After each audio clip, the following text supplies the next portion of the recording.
This is my review on the Echo Sub. It's a nice sound once you get it hooked up, but it goes downhill from there. All it does is just keeps disconnecting. You lose the nice quality sound.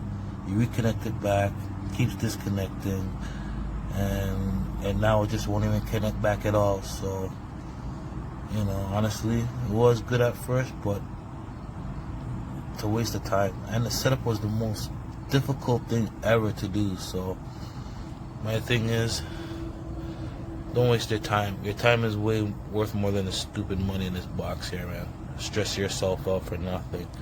Because I realize a lot of people are having the same problem. So it looks like they need a major update on their service, on their app. Their app is even glitching too on everything for the speaker. When you hit the settings for the audio, it glitches badly, like in and out. So if you want to take the risk with it, go ahead. But I'd say pass everybody, and who knows, wait out for the new second version of it or something or whatever. But right now, it's a no-go for me. Totally upset. Waste of money. Hopefully I get my money back before I can't.